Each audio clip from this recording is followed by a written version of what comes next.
बच्चों, आपको विस्तार पूर्वक यह बता दिया गया है कि उपसर्ग की परिभाषा क्या है, उपसर्ग कहते किसे हैं और उसका शाब्दिक अर्थ क्या होता है।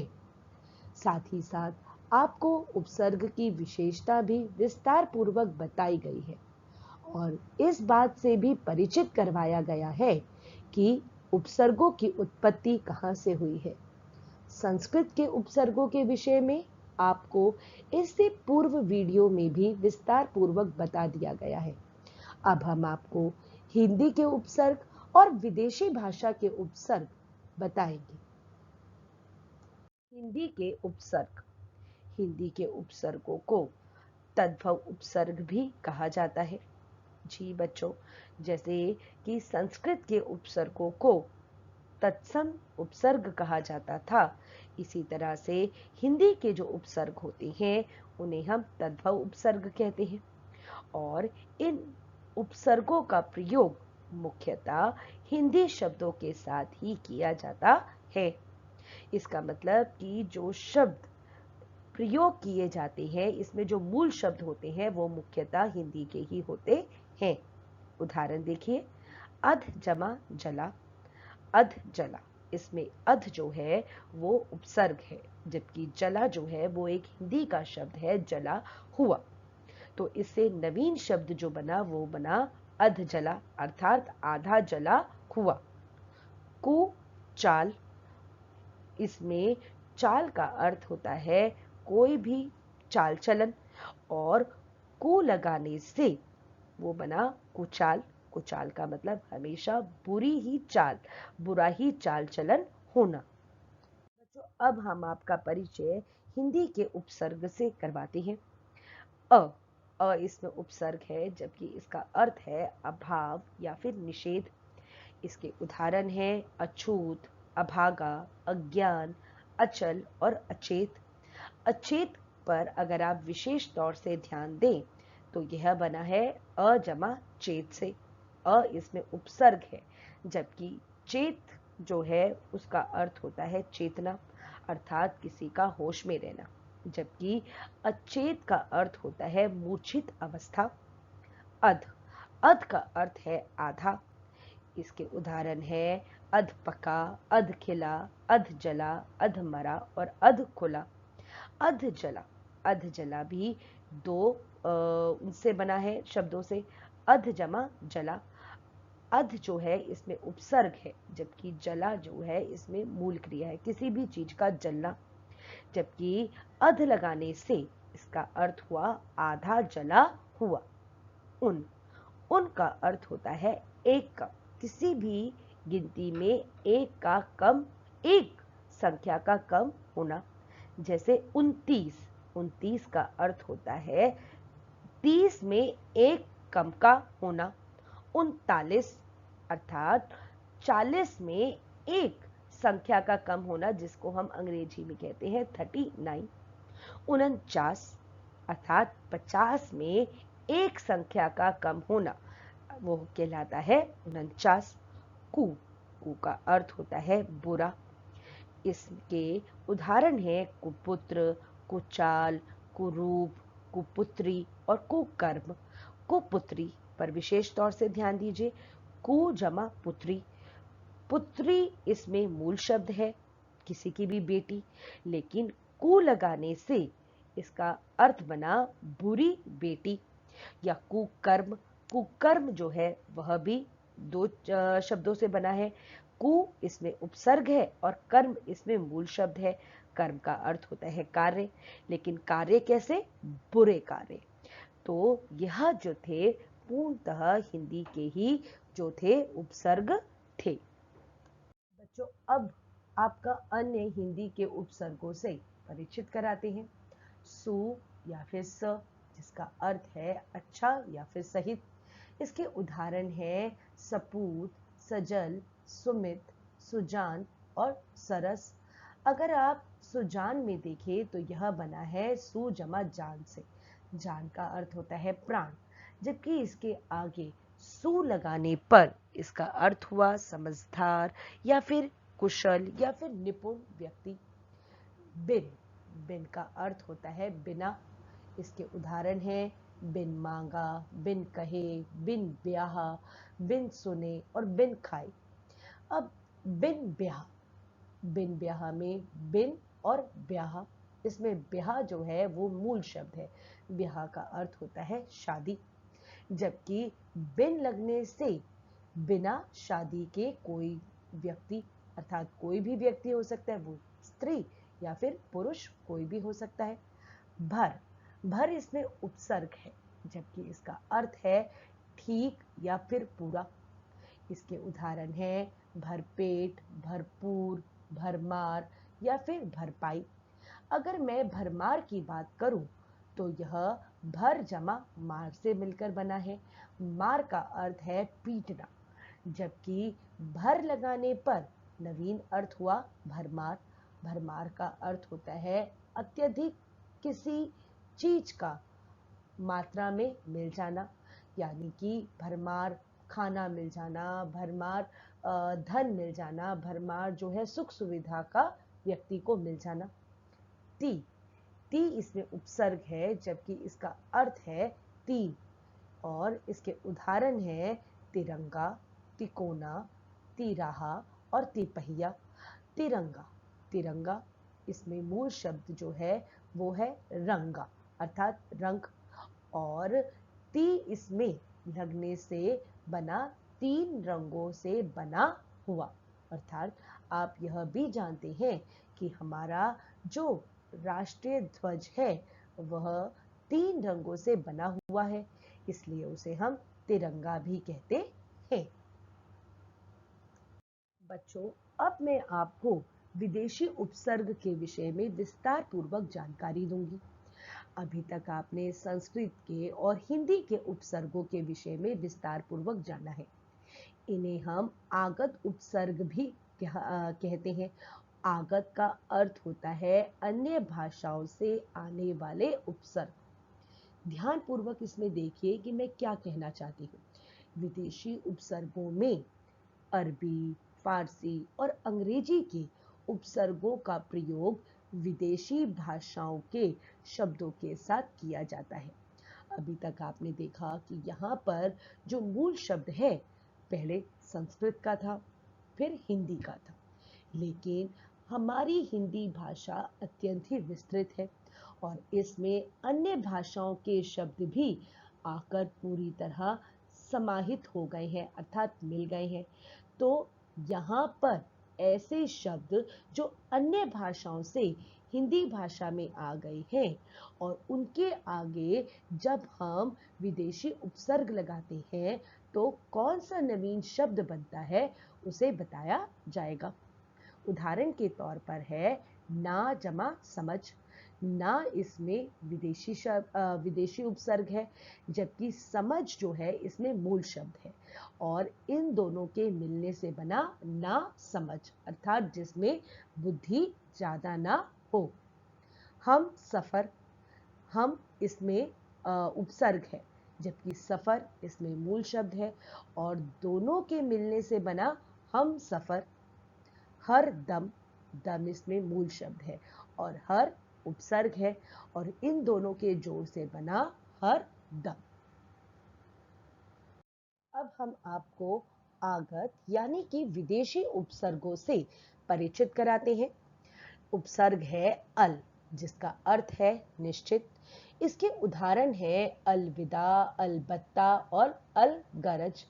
अब बच्चों इसमें अलविदा को यदि अगर हम देखें तो यह बना है अल जमा विदा।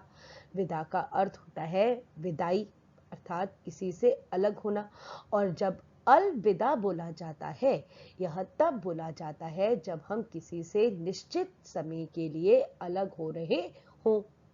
दूसरा है बे, बे का अर्थ होता है बिना और इसके उदाहरण हैं बेहोश, बेशर्म, बेकसूर, बेदाग और बेरहम। अब यहाँ पर बेकसूर की तरफ देखिए तो यह भी बे जमा कसूर से बना है। कसूर का अर्थ होता है दोष, किसी का दोष होना। लेकिन यदि अगर इसके आगे बे उपसर्ग लगा दिया जाए तो यह बन जाता है बेकसूर। तो बेकसूर का अर्थ हुआ निर्दोष, अर्थात यह एक बिल्कुल ही विपरीत अर्थ हमारे आगे प्रस्तुत कर रहा है। गैर, गैर का अर्थ होता है अलग या फिर बिना, और इसके उदाहरण है गैर जिम्मेदार, गैर सरकारी, गैर कानूनी। अब यहाँ पर गैर कानूनी की तरफ विशेष ध्यान दीजिए। यहाँ पर यह भी बना है गैर जमा कानूनी। कानून का अर्थ होता है कानून, अर्थात संविधान के द्वारा बनाए गए नियम, और जो व्यक्ति इन नियमों को नहीं मानता वह कहलाता है गैर कानूनी, अर्थात गैर कानूनी जो व्यक्ति कार्य भी करता है उसे संविधान के द्वारा, कानून के द्वारा सजा दी जाती है। हम का अर्थ होता है साथ, और इसके उदाहरण है हम शक्ल, हम वतन और हम राज। हम शक्ल, इसमें भी दो शब्दों से मिलकर बना है। हम जमा शक्ल, शक्ल का अर्थ होता है शक्ल और सूरत, और हम शक्ल लगने के साथ साथ होता है कि एक ही सूरत के दो व्यक्तियों का होना। इसके उदाहरण तो आपको अपने ही स्कूल में कई मिल जाएंगे। तो ध्यान पूर्वक यदि अगर हम इन शब्दों को देखें तो इसमें बहुत से ऐसे शब्द हैं जिनका प्रयोग हम अपनी साधारण भाषा में आए दिन करते हैं। आइए अब हम आपको अन्य विदेशी उपसर्गों के विषय में बताएं। सब, सब यहाँ पर उपसर्ग है जिसका अर्थ है नीचे या फिर अधीन। इसके उदाहरण है सब इंस्पेक्टर, सब जज और सब कमेटी। बच्चों, सब इंस्पेक्टर में इंस्पेक्टर जो है वो मूल शब्द है जो कि एक अंग्रेजी भाषा से आया हुआ है, जबकि सब का अर्थ है नीचे, अर्थात अधीन व्यक्ति जो कार्य करता है, अर्थात जो इंस्पेक्टर के अधीन रहकर कार्य करता है उसे हम कहते हैं सब इंस्पेक्टर। ऐसे ही सब जज, जज इसमें मुख्य है, लेकिन जो व्यक्ति जज के अधीन रहकर कार्य करता है उसे हम कहते हैं सब जज। वाइस, वाइस का अर्थ होता है उप सहायक। इसके उदाहरण हैं वाइस प्रिंसिपल, वाइस कैप्टन। बच्चों, जब भी कोई खेल प्रतियोगिता होती है तो उस टीम का कोई ना कोई मुख्य जो होता है उसे हम कैप्टन कहते हैं, जो कि उस खेल से संबंधित सारे निर्णय लेता है। लेकिन एक ऐसा व्यक्ति होता है जो कि कैप्टन को अपने सलाह देता है, अपने विचारों के बारे में बताता है, जो उसके हर निर्णय में सहायक होता है, उसे हम कहते हैं वाइस कैप्टन। हेड, हेड का अर्थ होता है प्रधान, जिसका उदाहरण है head master, head boy, head clerk. अब हेड मास्टर, हेड मास्टर में मास्टर जो है वो मूल शब्द है जिसका अर्थ होता है अध्यापक। लेकिन अध्यापकों में भी जो सबसे उच्च पद पर होता है उसे हम कहते हैं हेड मास्टर। अन्य है हर, हर का अर्थ होता है प्रत्येक, जिसके उदाहरण है हर दम, हर रोज, हर साल, हर दिन और हर तरह। हर दिन, इसमें हर जमा दिन से यह बना है। दिन का अर्थ होता है वार, जबकि हर लगाने से यह बना प्रतिदिन। तो हर इसमें उपसर्ग है और दिन इसमें मूल शब्द है। बच्चों, अब मैं आपको आपकी पाठ्य पुस्तक स्पर्श के पाठ दुख का अधिकार से संबंधित कुछ जो उपसर्ग संबंधित शब्द हैं उसके विषय में विस्तार पूर्वक जानकारी दूंगी। अधिकार, अधिकार का अर्थ होता है हक, जबकि अधि इसमें उपसर्ग है और कार इसका मूल शब्द है। बेहया, बेहया में बे उपसर्ग है और हया का अर्थ होता है शर्म, जबकि बेहया का अर्थ होता है जिसमें शर्म ना हो। निर्वाह, निर्वाह का अर्थ होता है गुजर बसर करना। इसमें जो उपसर्ग है उसका अर्थ है नीर और वाह जो है एक विस्मयादि बोधक शब्द है। जब हम प्रसन्न होते हैं तब मुख्यतः हमारे मुख से अचानक निकल जाता है। संभ्रांत, संभ्रांत का अर्थ होता है उत्तेजित। एक ऐसा व्यक्ति, एक ऐसी महिला जो कि काफी उत्तेजित हो। इसमें सम जो है वो उपसर्ग है और भ्रांत का अर्थ होता है घबराया हुआ। यहाँ पर एक विशेषता को भ्रांत शब्द जो है वो प्रकट कर रहा है। वियोग का अर्थ होता है बिछड़ना, जबकि इसमें वि उपसर्ग है और योग जो है उसका अर्थ होता है जोड़ या फिर दो चीजों का जोड़ना। आपको विस्तार पूर्वक उपसर्ग क्या होते हैं, उनकी उत्पत्ति कहाँ से हुई है, उनका शाब्दिक अर्थ क्या होता है, यह सभी बातें विस्तार पूर्वक बता दी गई है। उन्हीं के आधार पर आपको यह अभ्यास कार्य पूर्ण करना है। प्रश्न 1, नीचे दिए शब्दों में से उपसर्ग और मूल शब्द अलग कीजिए। आपको यहाँ पर कुछ शब्द दिए गए हैं और इन शब्दों में से आपको उपसर्ग और मूल शब्द जो है वो अलग अलग करना है। पहला शब्द है आपका बेईमान। बेईमान में से बे जो है वो आपका उपसर्ग है, जबकि ईमान आपका मूल शब्द है।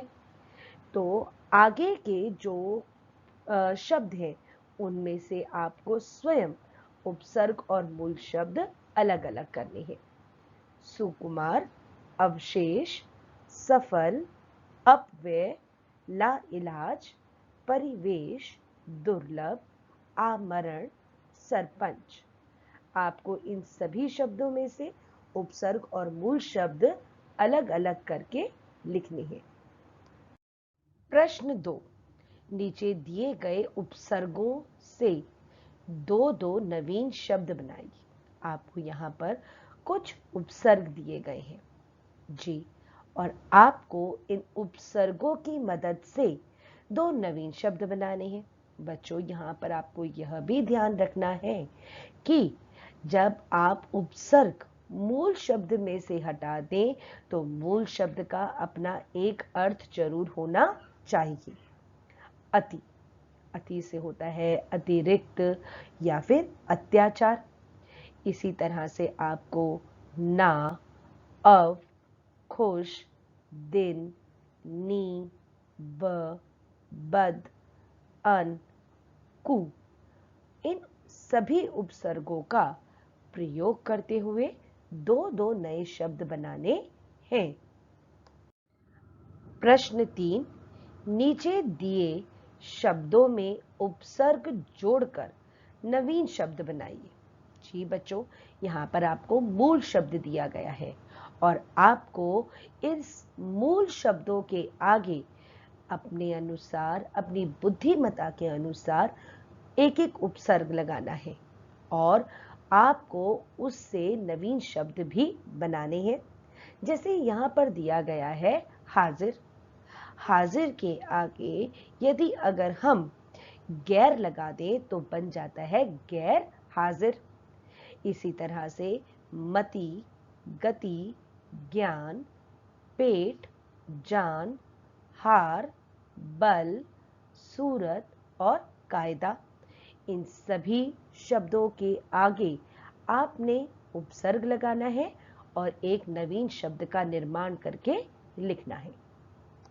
प्रश्न 4, रेखांकित पदों के स्थान पर उचित उपसर्ग युक्त शब्द लिखकर आपको वाक्य पुनः लिखना है।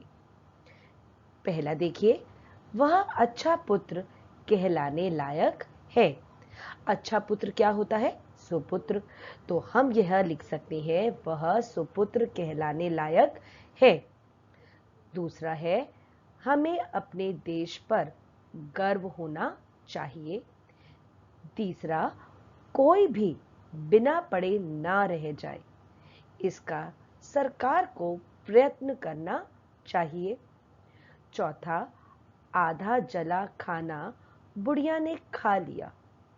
और पांचवा है, 50 में एक कम रुपए माता जी ने मुझे दिए। आपको यह सारा कार्य अपनी व्याकरण की अभ्यास पुस्तिका में साफ, स्पष्ट और सुंदर लेख में लिखना है। धन्यवाद बच्चों।